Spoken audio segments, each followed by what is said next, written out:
And here we are. We are on air with BlogPaws Cares and BlogPaws Shares. And look at there's Steve Dale in the background giving us the big thumbs up.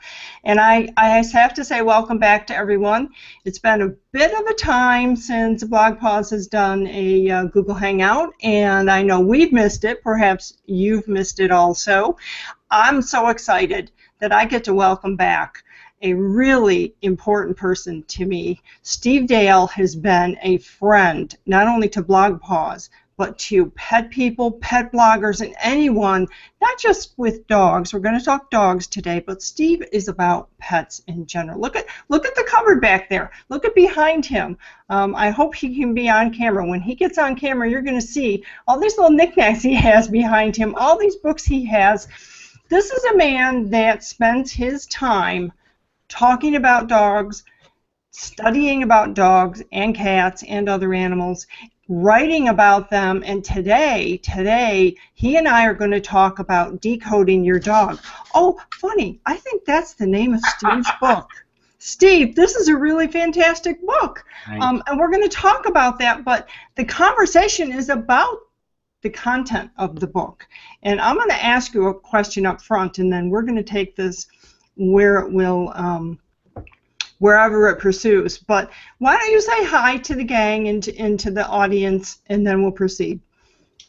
As you know, Yvonne, I speak all over about companion animals, and I'm honored to do so. In fact, we were talking before we started.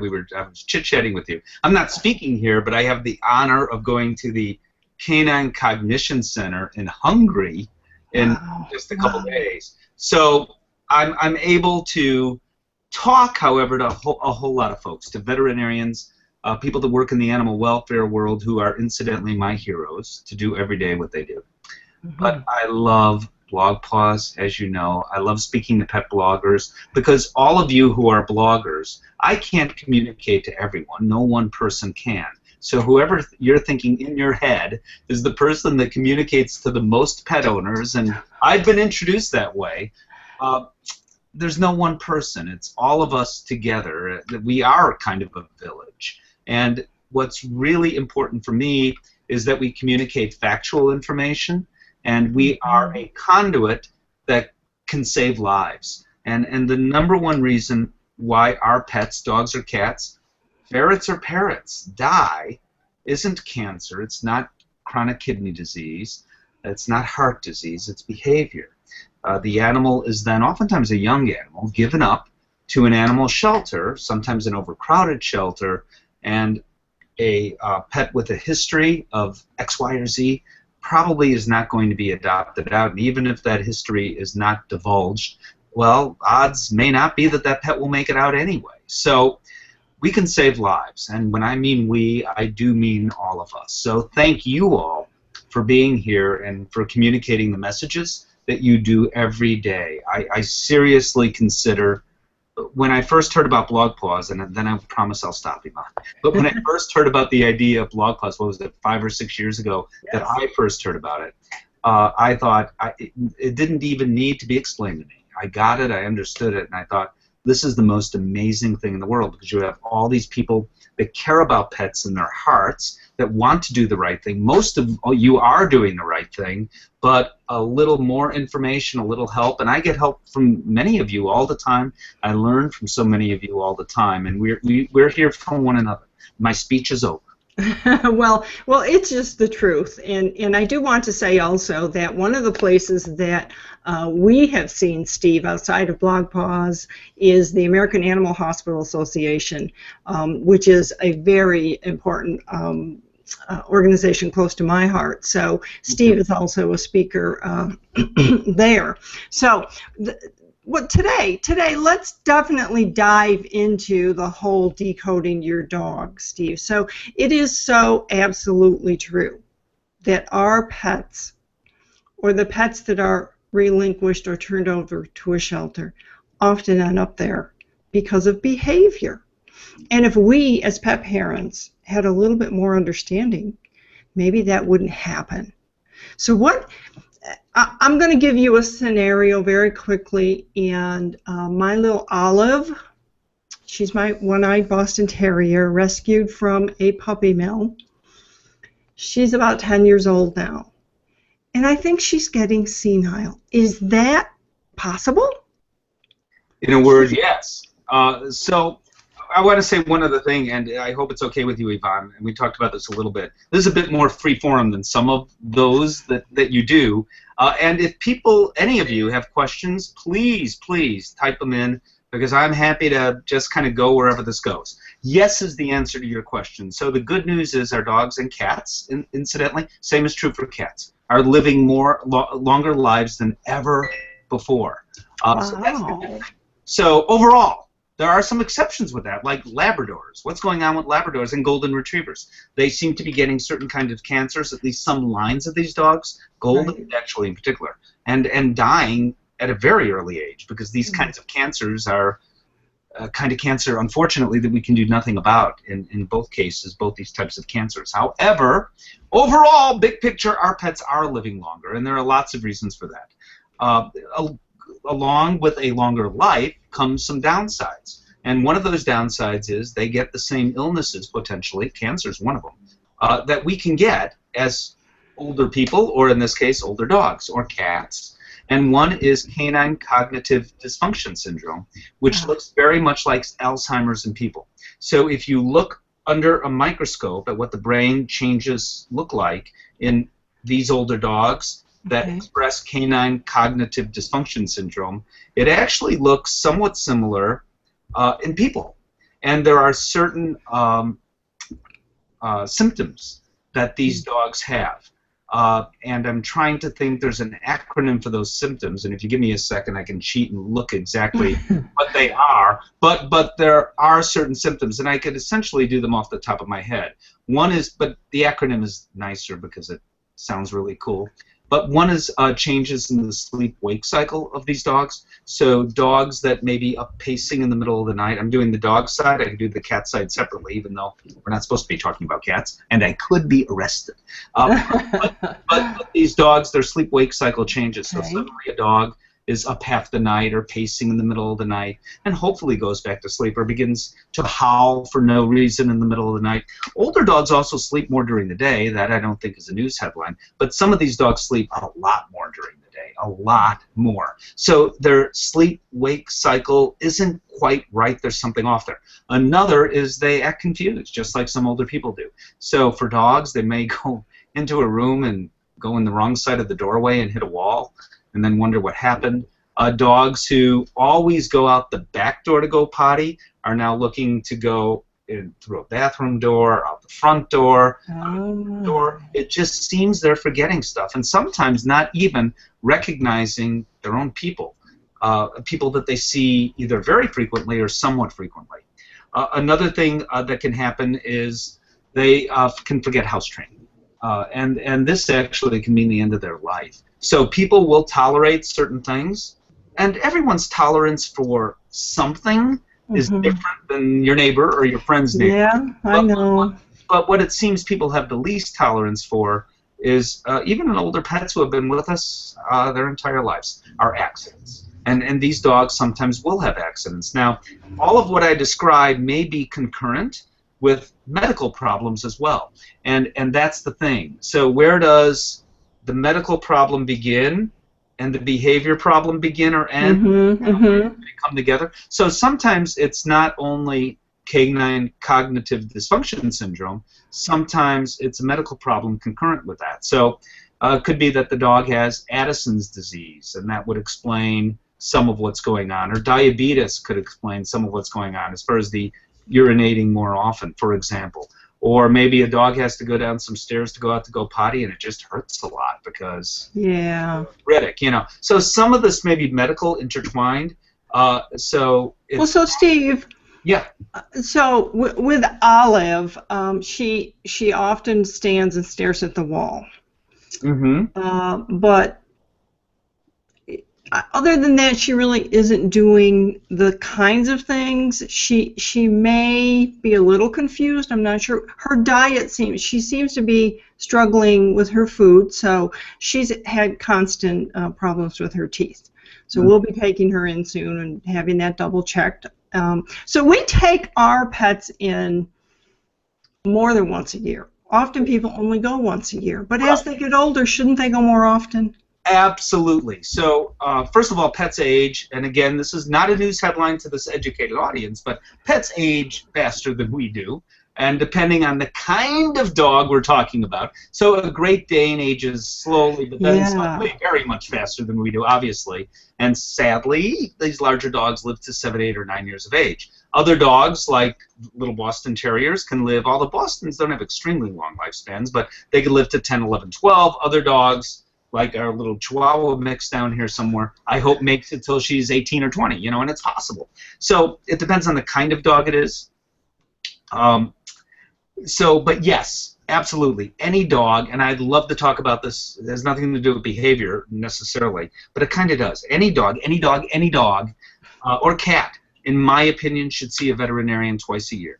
And I can defend as to the reasons why I say that. But absolutely, an older pet, you need to see a veterinarian twice a year because the aging process, I'm going to try to do this, so they age a little bit more, and then it goes like this. Oh, my. Breed and the kind of dog when they hit their senior years. They age very, very quickly, potentially, and some of these changes happen, and people then say, well, I just saw you 3 months ago, and the veterinarian says, well, you know, and it's not realistic.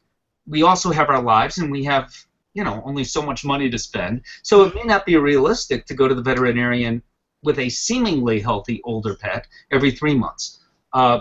In the best of all possible worlds, actually, that's what I would recommend. Changes in blood values can happen that fast. Having said that, what is more realistic is 6 months. Mm-hmm. Now, getting back to your dog, I strongly, strongly believe that if we and some of the veterinary behaviors, there's an entire chapter, by the way, on canine cognitive dysfunction syndrome in this book. But there truly is. And the guy who wrote this, and I'll talk if you want about why we did this book in the first place, but the guy who wrote this, veterinary behaviorist out of a city just outside Toronto, Dr. Gary Landsberg, is truly one of the planet's experts on aging pets.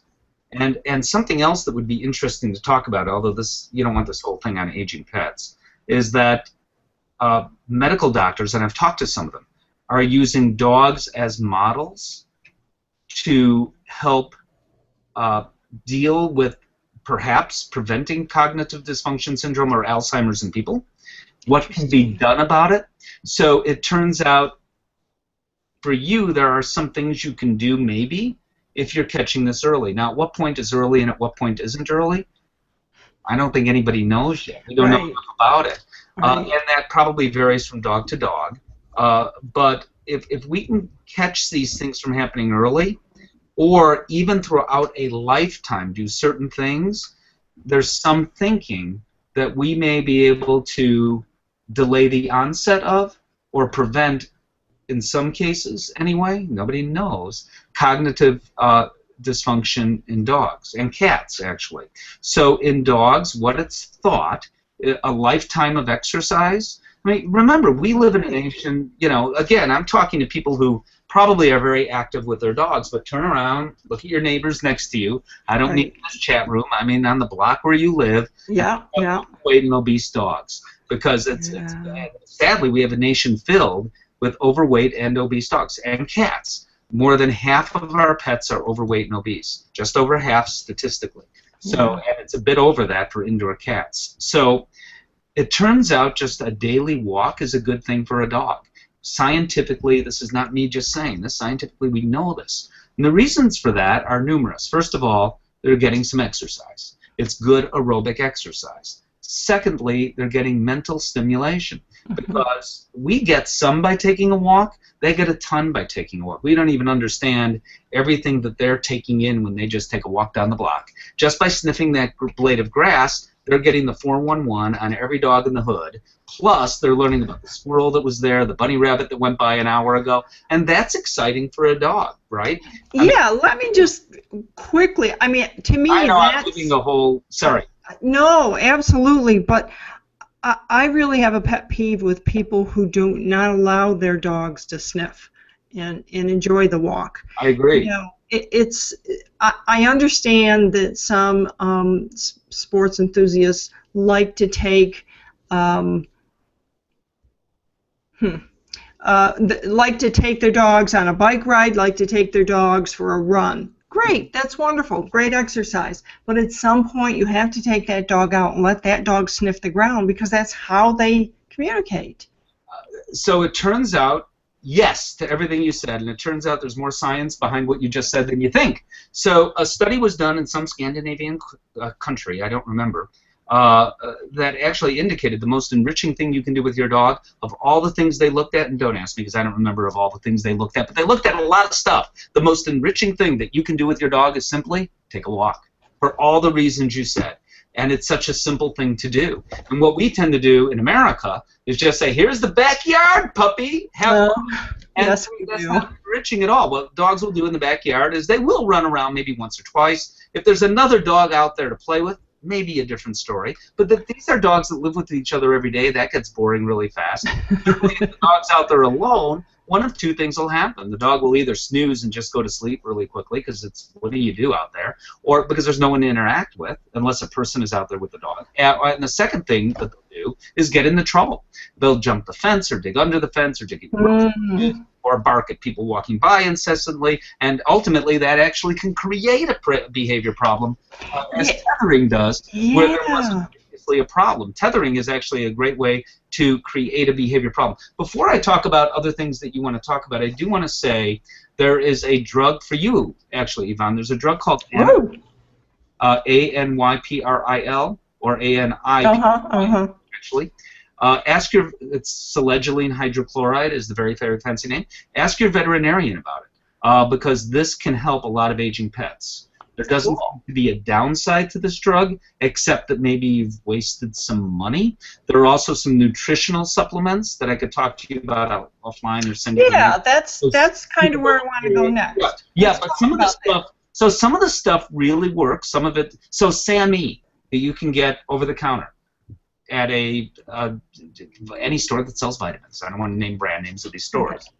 Could get us into trouble. But any of these places that sell nutritional supplements and vitamins, and SAMe seems to help some of these dogs. But please see your veterinarian before doing this stuff, because I don't want you to overdose your dog. That's why I absolutely mention names. Anypril, I'm happy to mention, because you can only get that through your veterinarian. But some of these other things actually do show some ways in which they work. Purina has a brain diet, for lack of a better way of saying it, for dogs now. Hills has had a therapeutic, quote, brain diet for dogs.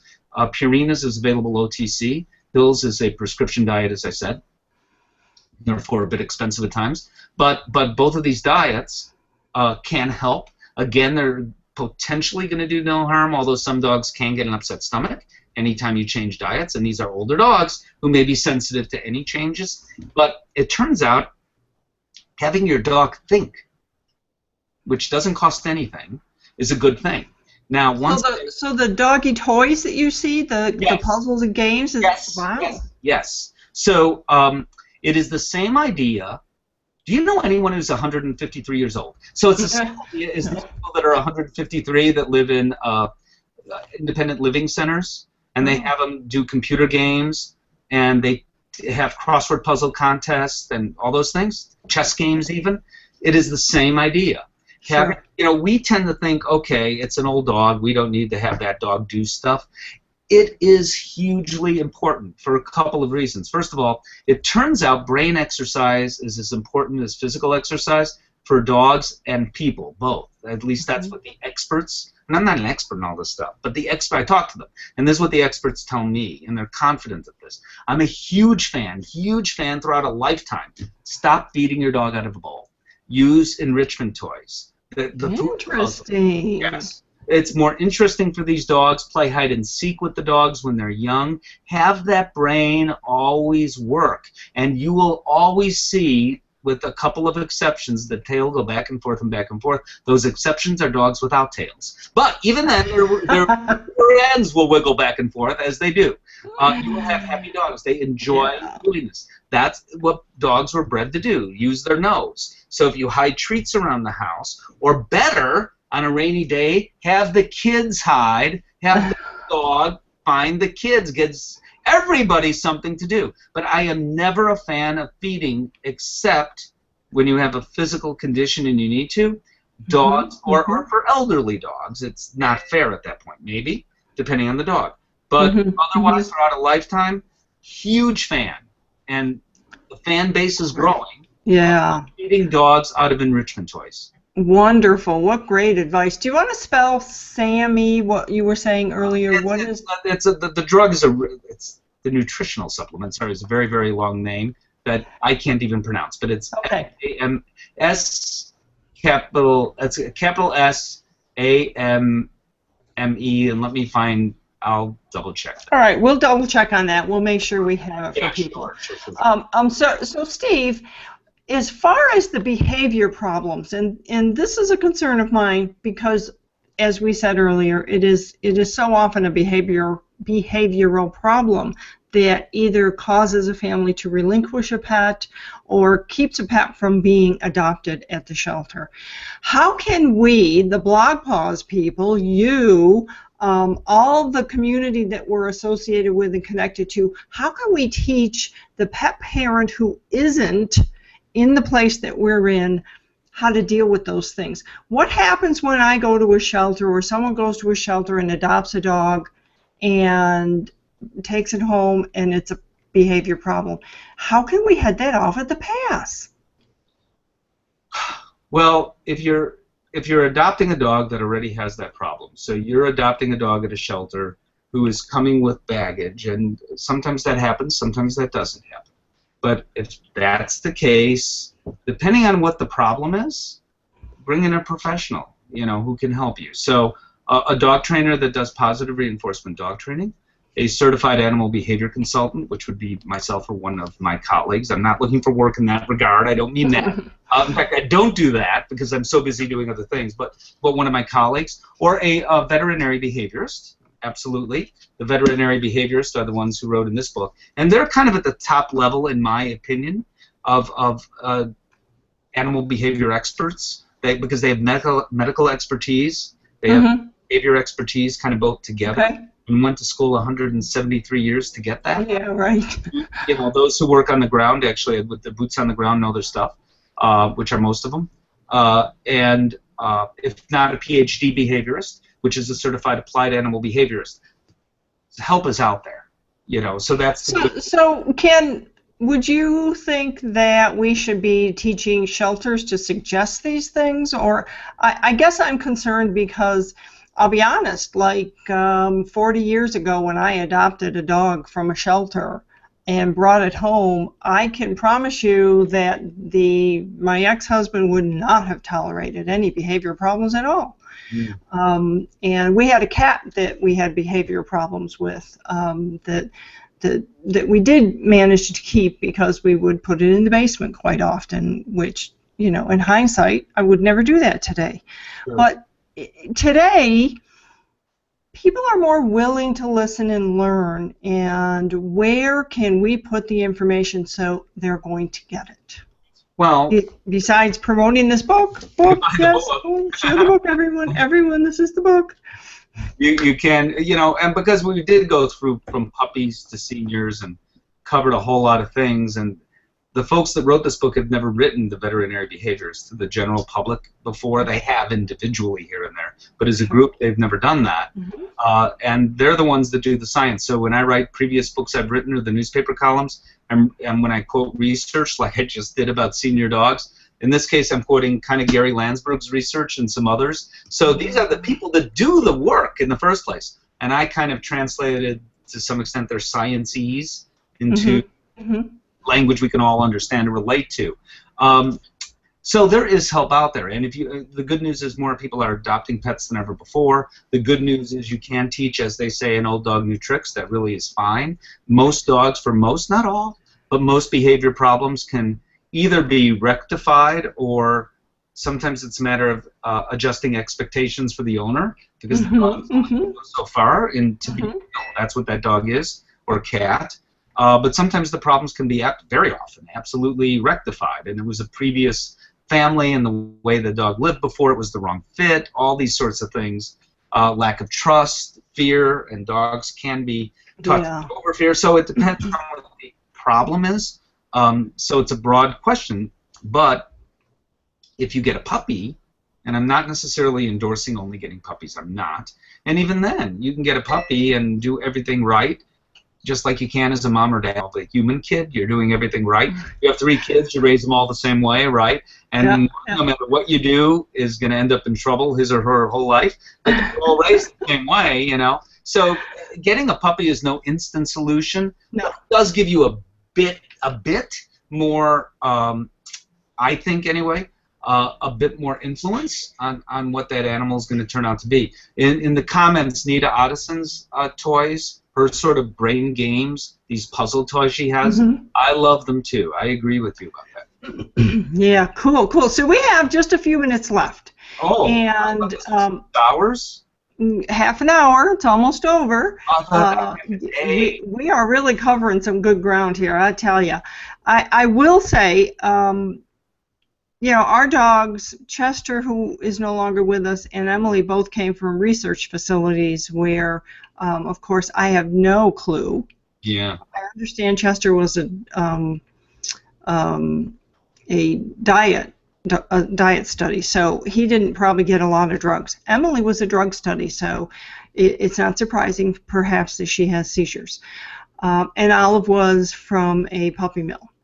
So these dogs have their little quirks and their little behaviors, and from my perspective, I would try and teach pet parents to have patience, talk to your veterinarian, get that help. Olive has her accidents. Tom can tell you every morning we get up to see if Olive had an accident, or maybe it wasn't an accident, as you say, and we clean it up because I can always get another rug. But not everyone feels that way. So before we sign off, can you give us just a couple, 2 or 3 things that you would like us to remember about decoding your dog, or a specific thing you'd like to share today? Okay, so in 1 minute, part of the reason why we wrote the book is there are so many misconceptions, and I guess misconception number 1 these days still is that you have to be dominant over your dog. You do not have to be dominant over our dog. Our dogs do not want to dominate us. That's plain silly. It's just not true. It's based on what one TV personality thinks, but not based on any science at all. In fact, the science suggests otherwise. That's number 1. Number 2, in part following what you've said, anytime, and I mean anytime, you see a change in your pet's behavior, there's a reason for that. Don't go leap to my newspaper columns. Don't go to me. Go to your veterinarian, because my first thought is it may be a medical problem. Why is there a change in behavior? It may be medical. Yes. And then the third thing is to all of you who communicate with people, continue doing what you're doing, because that's what's most important. Getting messages out there that resonate with the general public that are right, and one of those messages would be that all puppies benefit from training. So the last time you and I talked, we talked about the dog flu. Dog training classes had to stop where I live in Chicago, a lot of them, or be completely changed over. The result of that was we had fewer puppies getting the dog flu when dog trainers were careful. That was important because some dogs died, actually, of the dog flu. However, not being socialized, guess what? Dog trainers are now saying a more than usual number of behavior problems related to these dogs who were puppies in that range when the dog flu was hitting Chicago heavily, of not being socialized. So socialization, appropriate positive reinforcement puppy classes, exceedingly important. Excellent, excellent. So we're going to be signing off soon, and before we sign off, tell us, Steve, what is your pet project these days? Oh, we've got many of them, as you know. I'm excited, and maybe you'll let me come back, maybe before September 27th, or maybe I can even convince a friend of mine to do this with me. I don't even want to say her name because everyone will know her name. But it is National Puppy Mill Awareness Day, and to me, it is shocking. In this, or maybe the better person to have is the expert on puppy mills, who's a friend of mine. But the National Puppy Mill Project has come to me and come to Victoria Stillwell and said, guys, can you help promote this? And I'm happy to. It's sad that I'm not happy to. It's shocking that in this nation puppy mills still exist. So For all of you, pets are members of your families. I know that, and that's true for most pet owners in America. Overwhelmingly true. 90% of pet owners say pets are members of our family. Mm-hmm. But yet puppy mills still exist. Enough is enough already. And this movement that has become organic, that is spreading around the country, is great. And I will be marching in Chicago. There will be marches all over the country to protest not only puppy mills, but the selling of these dogs at pet stores. In Chicago, where I live, we have banned that. It's been banned in a whole lot of cities, including Las Vegas and Albuquerque and Phoenix and North Miami Beach and Toronto and on and on and on, big cities and small cities, and that number is growing and growing and growing. But I'll tell you, these animals are still sold online. So this has got to stop. Well, Steve, we're with you, and you and I can talk about what BlogPaws can do to participate in it. Thank you. Thank you for being on BlogPaws Cares Shares. I love you guys. We love you too.